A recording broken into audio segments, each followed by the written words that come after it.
This is a sectional door.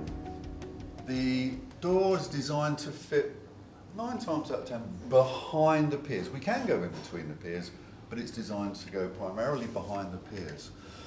One of the advantages with that is that if you have an opening with an arched top to your garage, this will run quite happily behind the archway, so you haven't got to have a special door in to be able to put a sectional one in. The sectional door really comes in what we call a linear design. You can have a Georgian design, but normally it's a linear design. And the door itself goes straight up and straight down. So the first advantage you've got is that you can actually park the car here without anything swinging into the front of the car. It is available in 2 thicknesses. This particular one is 42mm and it's a fully insulated door. It does have a proper U-value rating. There are people who are turning around and saying, well, my door's an insulated door, but unless it's got a U-value to it, really you need to be checking that one out. This particular one, in between each section, you have, on the insulated one, you even have a little rubber seal in here. And you'll also notice, but I can't even jam my fingers into the joint. So it's a safe door as well. Also, the other thing to bear in mind is that you do get a good seal going all the way around the door, the top, the sides, and the bottom. The bottom will take up any minor irregularities. It's not going to make the door completely watertight, but it will certainly stop a little bit of rain ingress or leaves and other debris blowing into the garage. So with the door itself, again, straight up and straight down. Because it's going to fit behind the piers, you're going to get your maximum drive-through width. If you've got, your current door is the old up and over door which swings out in front and it's on a wooden frame, what we're going to do is we're actually going to take that wooden frame out and put the door behind the piers. So you've now got your maximum drive-through width. What you do have to bear in mind is that possibly we've moved your garage door from here back a little bit. So you do just need to check the length of the garage, but we can always pop around and have a look at that. As far as the workings of the door is concerned, again, it's all done by automation. And one of the things people often ask is what happens if somebody's standing underneath the door. So as you can see, it doesn't really hurt too much. But no, it really just touches you and then it will go up. So and that's with all our doors. All the doors have got a built-in safety device. So if it comes down, if it hits anybody, it stops and it goes back up. So it's not going to pile drive anybody into the ground. Now I was saying earlier on about the fact that the door fits behind the brick piers, and sometimes if we're changing it for someone who's got an up and over door and they've got that old wooden frame on there, we take that frame out, we dispose of it. But sometimes it can leave a bit of an unsightly mess on the wall. So what we would do is we just trim around the opening with some complementary UPVC trim. And all that does is cover a multitude of sins. But what it will do is it will give you a nice clean opening to the garage.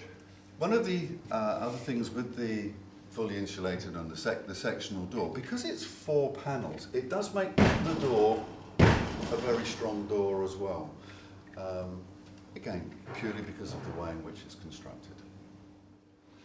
So, this is the inside of the sectional door. And as you can see, it actually runs on 2 tracks. This top panel will run on this top track, and the other 3 will run on the lower track. Now, one of the advantages with that is that it does make the door a very secure door. So the top panel has got to angle itself in to allow the rest of the door to come up. So as far as the security side of it is concerned, what you've got to try and do is you've got to try and get underneath the door and you've got to try and jimmy it up. You've got to lift that door up. So much so that you've got to try and get this lock to smash through there. Well, as you can see, it's not going to do it because it's very, very hard.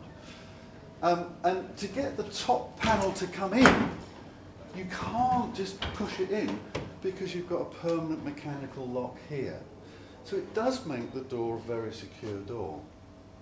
Even on the single skin, this again is to say still the double skin one, they're fully insulated, but the single skin is exactly the same principle.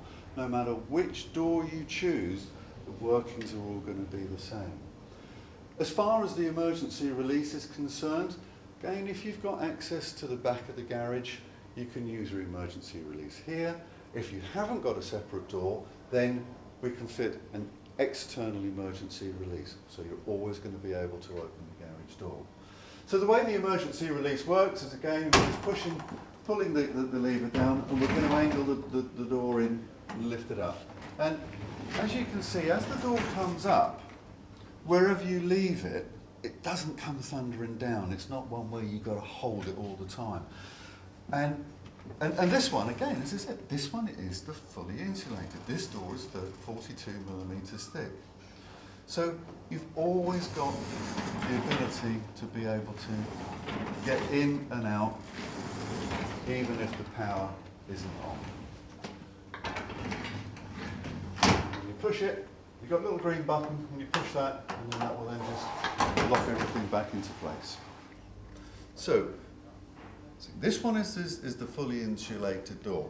I was saying to you about U-value ratings and how secure and strong the door is and how warm it's going to keep it. That's because it's 42 millimetres thick. It's a steel surround, both sides, and then it's got proper foam-filled interior. So that's where your strength is coming from. Now, you can have the door in a single skin. From the outside, they look absolutely the same. The framework is the same, the seals around the outside is the same. They don't have that seal in the middle of the door because it's not an insulated door.